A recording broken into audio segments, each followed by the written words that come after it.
Të dashur miq të televizionit Nova, përshëndetje. Për dallim prej emisioneve të tjera, kur zakonisht emisione debative kemi përqendruar do thot në studion e televizionit Nova, kësaj here do thot jemi përqendruar do thot në kabinetin e një zëvendës ministri shqiptar, i cili gjatë këtyre 6 muajve të thot funksionimit ka përcjell do thot jo pak sfida të rënda. Jemi këtu do thot me zëvendës ministrin e Ministrisë së Punëve të Brendshme, zotri Agim Nui. Zotri Nui, mirë se erdhën do thot kushtimisht në emisionin Studio Hapur në televizionin Nova. Faleminderit, unë do doja që të shpreh konsideratat e mia për emisionin tuaj dhe të shpreh faleminderime për bashkëpunimin që keni me ne. Faleminderit. Zotri Nui, po fillojmë do thot intervistën, tham se gjatë 6 muajve do thot sa jeni në pozitën e zëvendës ministrit, keni ndryshuar do thot 2 ministra, do thot njëri ka qenë nga radhët e VMRO-DPMN-s, ndërsa tjetri tash nga radhët e LSDM-s. Si është dallimi mes këtyre 2 ministrave, me cilin e keni kushtimisht tonë malet? Unë do dua për opinionin e shtëpisë tuaj televizive të vlerësoj që unë si zëvendës ministre përfaqësoj konceptet politike të një subjekti politik që ka të bëjë me aspektet e organizimit dhe funksionimit dhe të menaxhimit me aktivitetet në Ministrinë për Punë të Brendshme. Pra ne kemi një program tonin dhe unë kujdesem për implementimin e këtij programi. Të jemi sinqertë, unë ruaj kujtime të mira edhe me ministrin zotin Çafkov.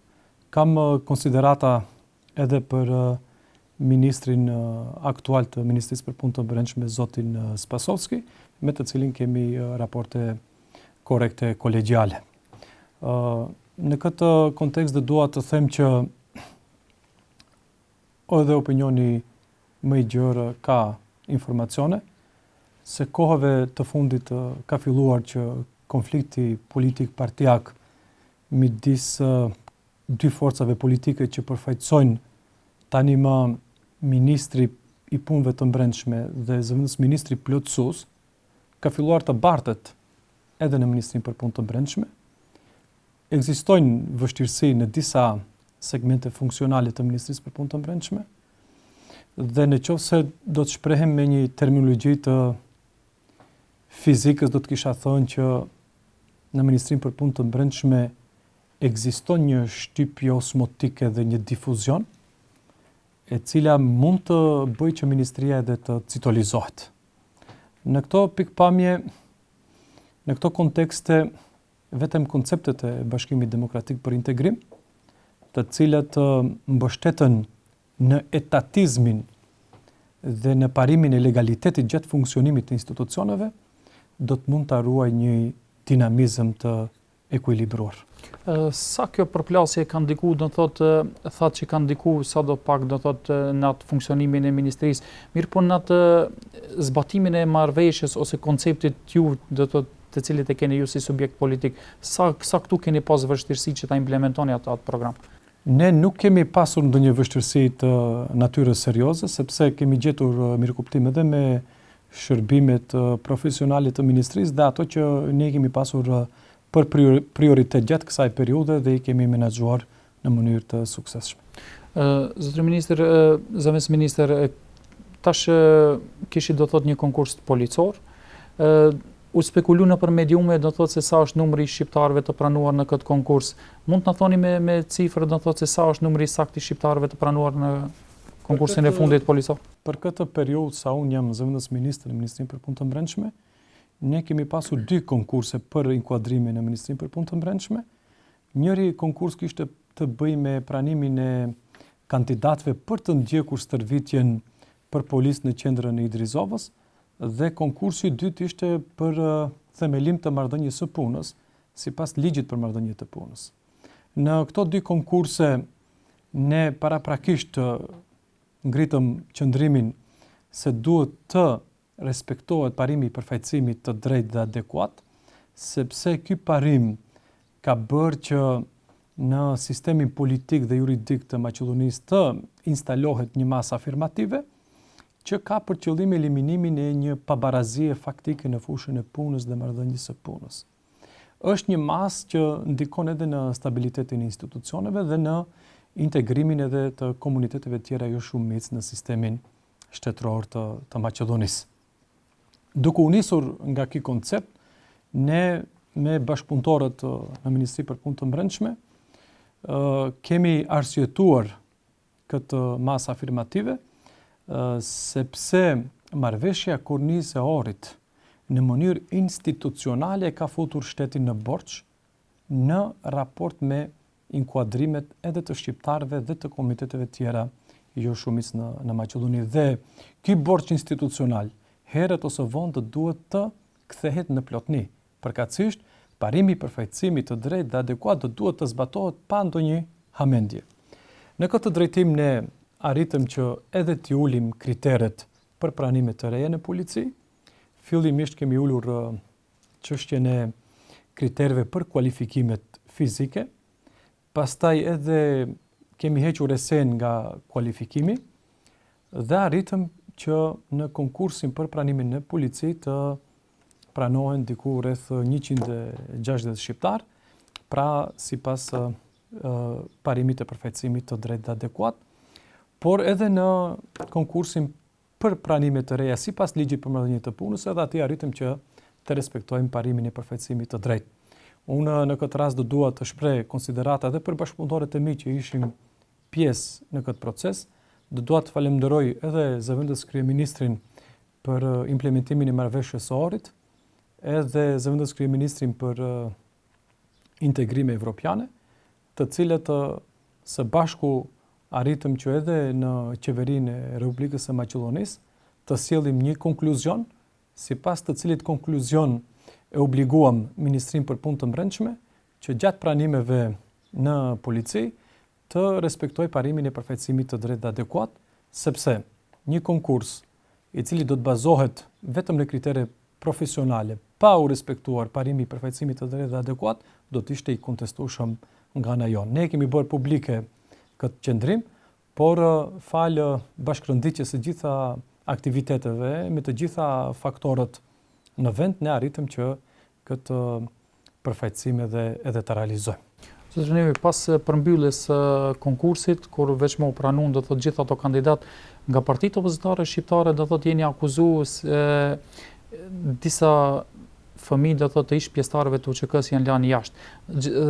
Dhe se gjoja se listat e këtyre kandidatëve të cilët janë pranuar kanë qenë do thotë veç më të hartuara më herët në përsëritje e Bashkimit Demokratik për Integrim. Sa ka të vërtetë rreth kësaj? Absolutikisht që këto nuk janë të vërteta. Ne kemi një kuadër institucional, kemi edhe një kuadër normativ që ka të bëjë drejt për drejt me përzgjedhjen e kandidatëve për të vazhduar kursin për policën e Idrizov. Kemi 5 faza të seleksionimit dhe të gjithë kandidatët patjetër që duhet të nënshtrohen këtyre fazave të seleksionimit. Ata të cilët kanë arritur që me sukses të kalojnë në gjitha këto fazat, sigurisht që janë gjendur edhe në listat pozitive. Unë do dua të vlerësoj që nuk ka subjekt politik që më së miri përkujdeset për fëmijët e kësaj kategorie më të vlefshme të shoqërisë shqiptare, përpos Bashkimit Demokratik për Integrim. Cilat ka qenë masat, cilat i keni ndërmarrë, më konkretisht? Masat që i kemi ndërmarrë kanë qenë ulja e kritereve për inkuadrimet e reja në polici.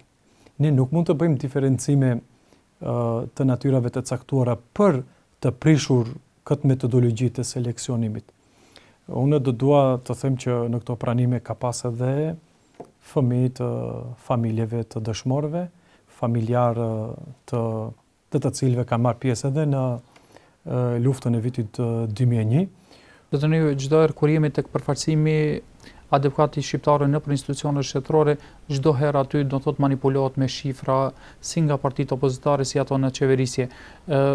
Sa për momentin është përfaqësimi adekuat i shqiptarëve këtu në Ministrinë e Punëve të Brendshme? Unë për herë kam qenë i sinqert për opinionin e gjerë.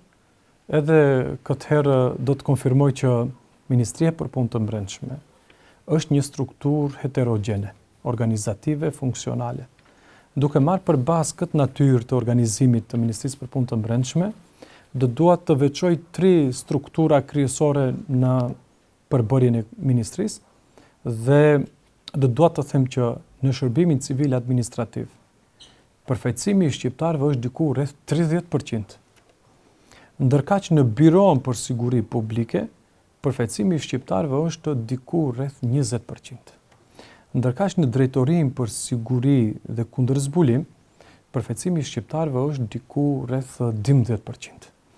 Duke marrë për bazë këto shifra, në disa struktura, segmente organizative të Ministrisë për Punë të Brendshme, ne kemi arritur që të implementojmë këtë masë të përfaqësimit të drejtë dhe adekuat, kurse në Drejtorinë për Siguri dhe Kundërzbulim ka edhe ngecje të caktuara.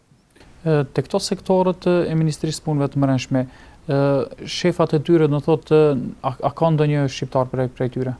Sigurisht që ka shqiptar, unë do dua të konstatoj edhe publikisht që dy shtyllat kryesore të Ministrisë për Punë të Brendshme, Biroja për Siguri Publike dhe Drejtoria për Siguri dhe Kundërzbulim, aty kemi shqiptar të cilët kanë pozitën e zëvendës drejtorit, edhe te Biroja për Siguri Publike, edhe tek Drejtoria për Siguri dhe Kundërzbulim. Drejtori në Biron për Siguri Publike dhe drejtori në Drejtorinë për Zbulim dhe Siguri vinë nga radhat e komunitetit tjetër. Ne kemi edhe kryeshefa, kemi udhëheqës departamentesh, sektoresh e të tjera.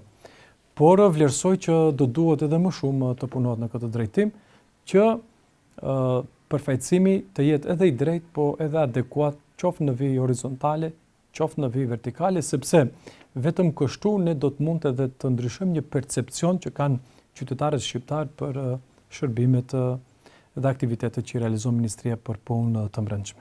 Zotëri Yje, ngardhja juve do thotë në funksion nuk jeni ndalë vetëm në problematikat kushtimisht ato të brendshme.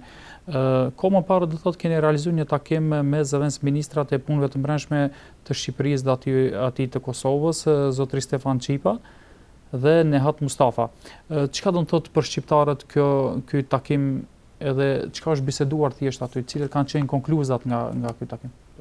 Vizitat e mia të para zyrtare kanë qenë në Republikën e Kosovës dhe në Republikën e Shqipërisë. Ne kishim për qëllim që të përcjellim një mesazh. Ne mund të koordinohemi, të jemi të gjithë bashkarisht në një vijë të simetrisë për të zgjatur dorën e bashkëpunimit edhe me vendet tjera fqinje dhe të rajonit në implementimin e standardeve evropiane sa i përket çështjes së bashkëpunimit policor. Ne me Republikën e Shqipërisë pata fatin që të udhëheq delegacionin për të nënshkruar marrëveshjen e bashkëpunimit për ndjekje konstante përgjatë kufirit. Me Republikën e Kosovës po ashtu kemi diskutuar për çështjen e bashkëpunimit përgjatë vijës kufitare dhe çështje të tjera të cilat lidhen me njohjen e dokumenteve reciproke midis dy vendeve. Unë po ashtu kisha fatin që si zëvendës ministër për punë të brendshme edhe të solemnizojmë marrëveshjen për hyrje në fuqi të kalimeve në kufi me Kosovën vetëm me letër njoftime dhe në vazhdimsi dëshirojmë të kultivojmë një bashkëpunim edhe me vende të tjera sepse ne mundemi që paraprakisht të bashkëpunojmë pa pritur që dikush të trokas në derët tona, për të na thënë se bashkëpunimi është i nevojshëm. Këto bashkëpunime kishin ngecë më herët, derisa kanë qenë zëvendës ministra të tjerë shqiptar? Jo, unë shpreh konsiderata dhe për të gjithë zëvendës ministra të tjerë shqiptarë që kanë qenë në Ministrinë për Punë të Brendshme, bashkëpunimi nuk ka munguar dhe unë kam kultivuar të njëjtën politik. Zotëri Yje, një nga shtyllat më problematike me të cilat jeni përballë apo sfidat them, ka qenë pikërisht do thotë prej rastit në Kumanove, cila ndodhi do thotë ku një grup i armatosur nga Kosova do thotë u morën do thotë me atë incidentin të cilat ndodhi në Kumanov dhe kjo disi po ju bartë me muaj me të tëra do thotë. Kur jemi te ky rast shpesh herë do thotë po thuhet në për opinion do thotë si nga radhat e avokatëve të akuzuarve, si dhe nga familjarët se të njëjtit po keq trajtohen nëpër burgje apo gjatë bartjes nga burgu deri te gjykata. Si ka qenë ai qëndrimi juaj vizavi këtyre problemeve? Është e vërtet, është një shqetësim që unë e kam trashëguar me ardhin time në pozitën e zëvendës ministrit. është një shqetësim serios. Unë kam dëgjuar me seriozitetin më të madh të gjitha ankesat që shpreheshin nëpërmjet avokatëve të akuzuarve në fjalë dhe në çfarëdo forme tjetër që ata u plasoshin në opinion, qoftë nëpërmjet shtëpive televizive, nëpërmjet portaleve të ndryshme, rrjeteve sociale dhe ngjashëm. Për këtë arsye unë kam ngritur këtë çështje aspekt problemor në Ministrinë për Punë të Brendshme, duke bërë përpjekje për të gjetur zgjidhje sistemore. Arritëm që në mjetet e transportit të vendosim kamera, sepse vlerësonim se janë mjete me të cilet do të mund të sigurohen provat për pretendimet e avokatëve se të akuzuarit në fjalë dhe maltretohen nga... Kjo ka qenë pak më vonë. Do thotë kthehemi në fillimet e saj. Fillimet e saj do thotë keni pohuar, është e vërtetë që keni pohuar se nuk keni informacione apo dokumentacione apo dëshmi themi që të njëjtit po keq trajtohen. Jo, unë asnjëherë nuk kam thënë që nuk jam informuar. Unë këtë çështje kam ndjekur hap pas hapi. Për këtë qëllim kam themeluar edhe një grup pune për nevojat e kabinetit tim, i cili grup ka detyrë konkrete të përcjell çdo shqetësim, çdo indikacion që lidhet me maltretimin e të akuzuarve të rastit të Kumanovës. Ky grup i ka përcjell të gjitha shqetësimet dhe më ka informuar me kohë. Duke marrë për bazë rezultatet e këtij grupi të punës, ne kemi unë si zëvendës ministër dhe kam dorëzuar parashtresë deri tek kontrolli i brendshëm për sjellje të standardeve profesionale dhe ulëmtime kriminalistike që të vlerësojnë përgjegjësinë eventuale të punonjësve të policisë në raport me akuzat që bëhen për maltretimin e të akuzuarve për rastin e Kumanovës. Unë vazhdoj prap të them që derisa ka ankesa nga avokatët e të akuzuarve në fjalë, a priori nuk e mohoj një gjë të tillë.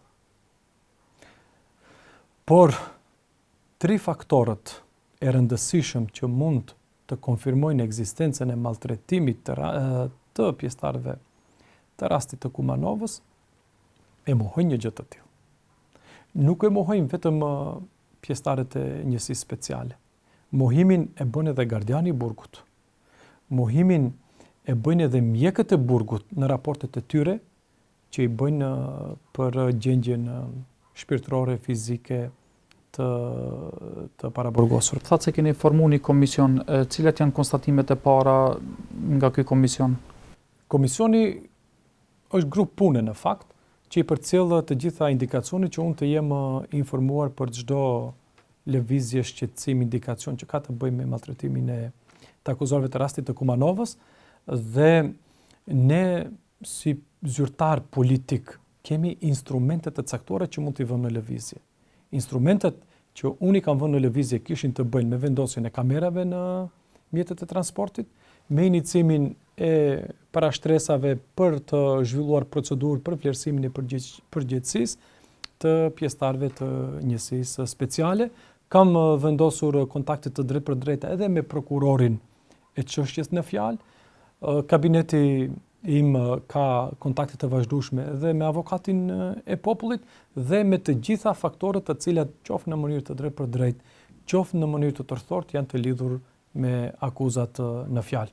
Kur jemi te avokati i popullit, zotëri Xhet Mehmeti vazhdimisht do të thotë në çdo raport të tij ka pohuar se pjesëtarët e grupit të Kumanovës janë duke u torturuar.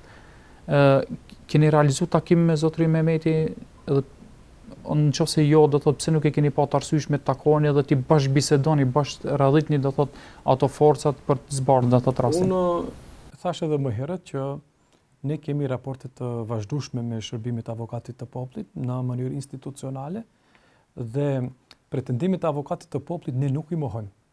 Por Ministria për Punë të Brendshme, duke qenë një organ i administratës, që zhvillon një procedurë kryesisht me elemente administrative, ju lutem, nuk ka kapacitetin për të vlerësuar këto indikacione ose këto konstatime të avokatit të popullit.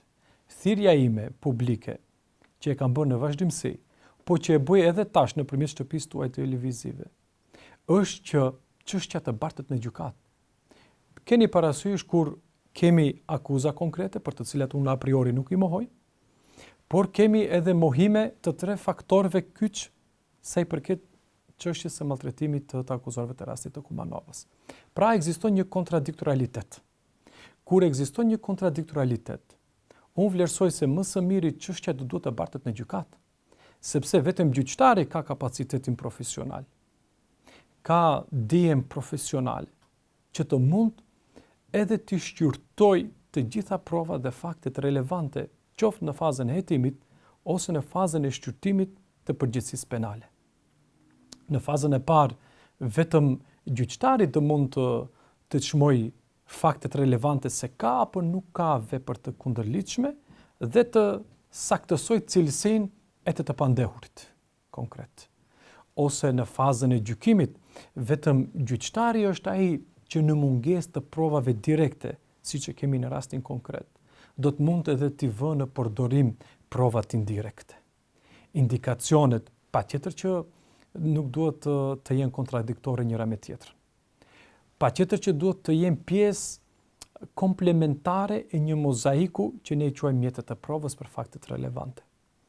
Në mungesë të provave direkte, vetëm gjykata ka kapacitetin e duhur, po edhe kompetencën, të drejtën dhe detyrimin për të proceduar çështjen në fjalë dhe për të sjellë një gjykim të drejtë. Këtu me siguri që vlerësimet induktive dhe deduktive duhet të vinë në shprehje për të vlerësuar se pjesëtarët e njësive speciale të Ministrisë për Punë të Brendshme kanë mundur të jenë në rrethana, në pozita, për t'i maltretuar të akuzuarit në fjalë.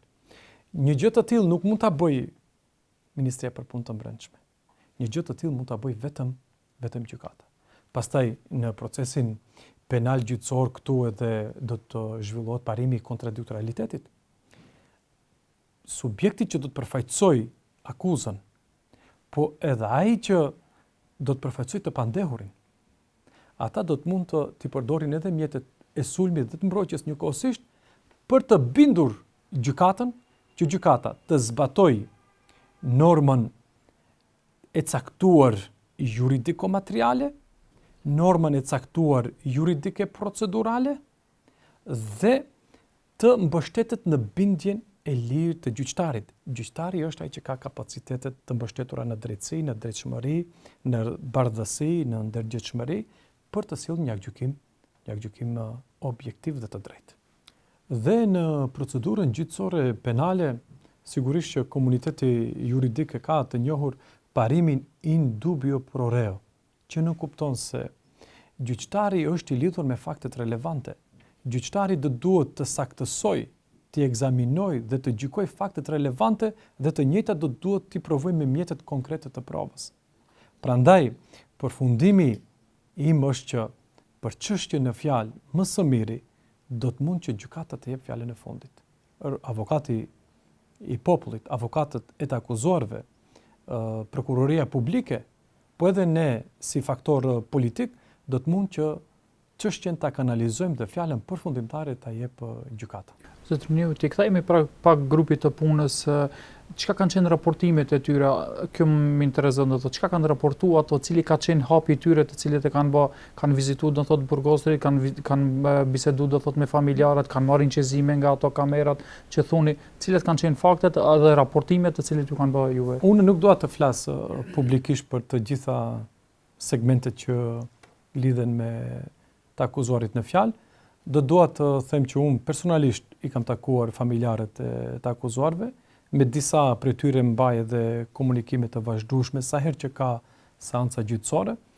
Ne kemi arritur që në disa seanca gjyqësore me ekipet e njësive speciale të udhëheq një punonjës që është shqiptar, thuajse në çdo grup që bën sigurimin e transportit të akuzuarve nga burgu në gjykatë dhe anasjelltas të ketë dhe punonjës shqiptar, grupi i punës në fakt mbledh të gjitha indikacionet shqetësime që kanë të bëjnë me maltretimin e të akuzuarve të rastit të Kumanovës dhe si rezultat i gjithë këtij materiali që ka grumbulluar ky grup i punës, përmend edhe më herët, ne bëm parashtresë për të iniciuar procedurë të kontrollit i brendshëm që ka të bëjë me ulëmtimet kriminalistike dhe me sjellje sipas standardeve profesionale. Në fillim të seancave gjyqësore, ka pas kamera të sigurisë, do thotë në veturat të cilat janë bartë dhe ka pas shqiptar gjatë bartjes së grupit të akuzuar? Unë nuk mund të them a ka pasur shqiptar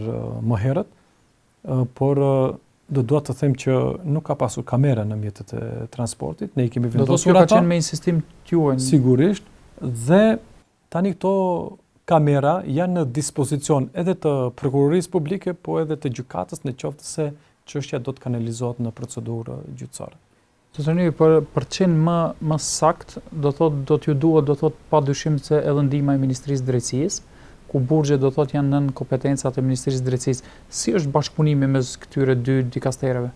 Ne kemi bashkëpunim të shkëlqyer kolegial me Ministrin e Drejtësisë për çështjen në fjalë. Disa herë kemi pasur takime me Ministrin e Drejtësisë.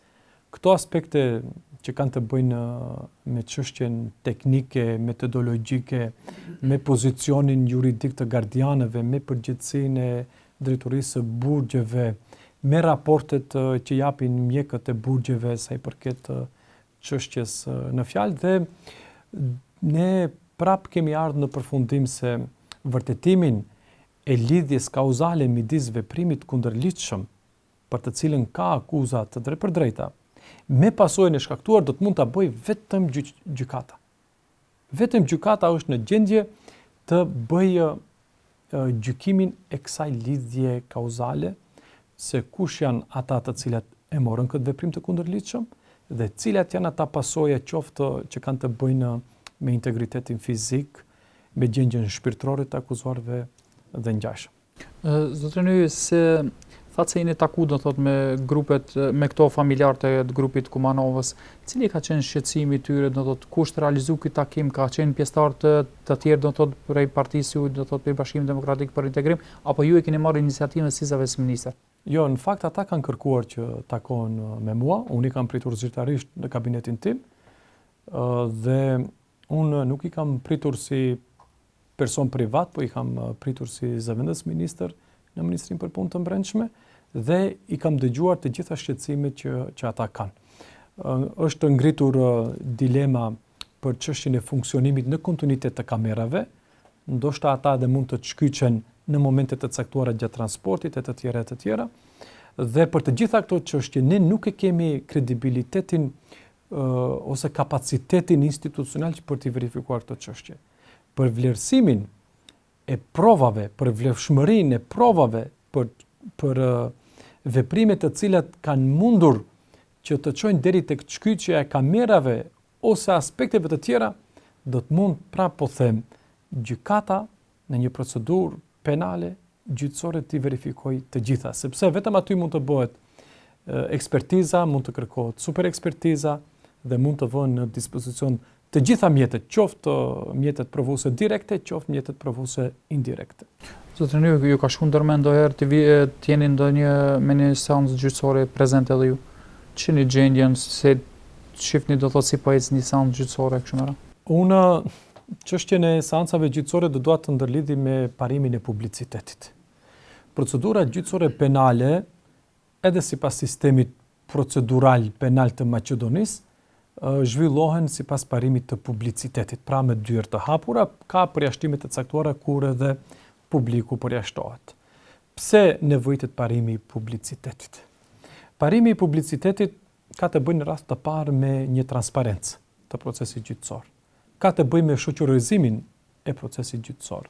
Ka të bëjë edhe me një kontroll të jashtëm të një procesi gjyqësor. Po ka të bëjë edhe me njohjen e rregullave ligjore dhe të praktikës apo jurisprudencës së vendit. Dhe unë si qytetar mund të marr pjesë edhe në seancat të cilat mbahen me dyert të hapura. Por duke qenë përfaqësues I pushtetit ekzekutiv, ndoshta është mirë që të mos marr pjesë për shkak se mund edhe të keq kuptohemi si përzierje e ekzekutivit në punën gjyqësore. Zotëri, po kthehemi pak tek bartja e të akuzuarve.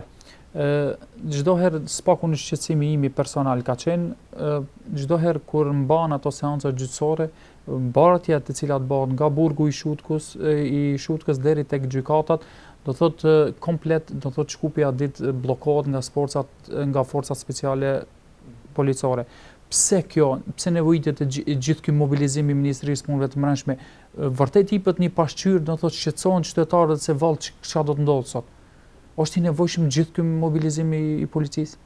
Shërbimet e Ministrisë për Punë të Brendshme, të cilat bëjnë planin për të bërë sigurimin e transportit të akuzuarve kur ka dhe seanca gjyqësore, ata i vlerësojnë këtë çështje në bazë të rrethanave, informatave dhe indikacioneve që kanë në lidhje me pozitën që do të kenë të akuzuarit në ditën konkrete, dhe është punë e shërbimeve profesionale në raport me rrezikshmërinë e veprës dhe rrethanave të cilat mund të paraqiten gjatë mbajtjes së seancës gjyqësore. Ndoshta edhe nuk ka nevojë për shumë pompozitet, sepse edhe qytetarët kanë një percepcion të tillë për prezencën e njësive speciale nëpër rrugët e qytetit. Zotëri, në emën të televizionit Nova dhe në emën të redaksisë do thot Gjuhës Shqipe dhe të studios së hapur, desha vetëm t'ju falenderoj për kohën që ndajtë do thot për televizionin tonë dhe për t'i nda këto shqetësime do thot të cilat janë do thot për gjithë opinionin. Faleminderit, lehtësia ishte ime. Ndërsa juve shikues të nderuar të emisionit Studio Hapur në Gjuhën Shqipe, takim të radhës ju lë do thot më të shtunën e ardhshme me fillim në ora 18. Deri atëherë mirupafshim.